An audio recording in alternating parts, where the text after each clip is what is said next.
Assalamu alaikum warahmatullahi wabarakatuh. Welcome to the Nourishing Traditions, and today we are going to talk about kefir grains.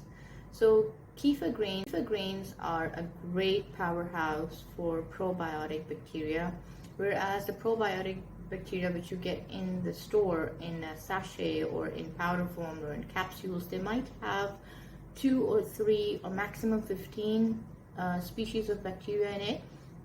But kefir really has 50 species of bacteria with hundreds of different kind of strains in it. People in Europe, they used to carry kefir grains in their pocket, and they would travel with it and keep on adding raw milk to it, make a fermented drink and keep on drinking it, diluting it. Any physical and mental illnesses, the second brain of the body, that's the gut, it needs to be intact. Kefir grains look like rubber cauliflower, and sometimes they're called Scooby or Scoby by SCOBS for symbiotic colony of bacteria and yeast. We take 1 spoonful or 1 tablespoon in 1 liter of milk, raw milk, unpasteurized, unhomogenized milk, and we put it on the counter for around 24 hours to let the milk curd and ferment. It tastes like lemon, and it tastes like a sour curd milk. Kefir uses lactose in the milk to grow and repopulate on it, and sometimes people they add raw sugar or coconut sugar in the drink to hasten the process or to increase their bulk of kefir grains. So we can all create different recipes out of kefir drinks. Some people, they prefer apple and cinnamon and a little bit of raw sugar, or if you don't want to add raw sugar, you can add maple syrup. It tastes like as if you're drinking apple pie. Some people, they prefer adding other bananas or mangoes or citrus fruits in it, so you have additional vitamin C.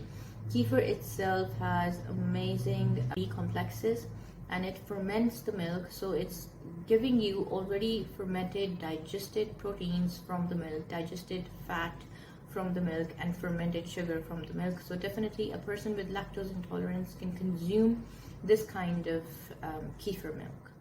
So some people treat them as their own pets, like you keep pets in your house and you take care of them and you share them with the friends or neighborhood.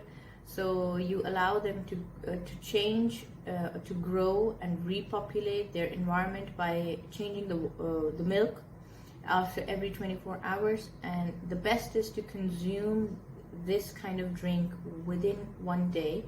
And if you pop it up in the fridge, they might make the strains dormant, and if you drink those, it might not be so beneficial. So all the store-bought kefir in the stores, from the refrigerators or from the sachet, they are actually dormant and they are not so effective unless you make them at home. And this is what we want. We want people to be more involved in their cooking, in their traditional cooking, nourishing cooking.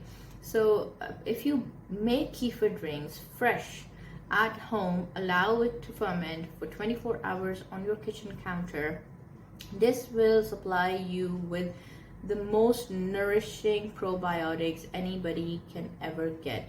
And I promise you that anybody who's suffering from C. diff or a bad bacterial overgrowth or other problems of the gut, if the healing of the gut is already done, if the gut doesn't have any issues in it, and you can use bone broth and other resources to fix the gut first, and then allow your microflora to repopulate. So this will help you to get over a lot of other illnesses which can be linked to the brain, which can be linked to the digestive issues, which can be linked to cardiovascular issues, heart issues. If your gut is functioning preferably well, and you're consuming food and digesting food, and the food is getting absorbed, so this is the best kind of nutrition for every cell of the body. Yogurt, on the other hand, has 2, 3 or maximum maybe 4 probiotic species, and yogurt might not be a very good source of getting a lot of probiotic bacteria into your intestines. So the best source is kefir and fermented drinks like fermented cabbage or pickle juice. But some people, they have the problem of acidity.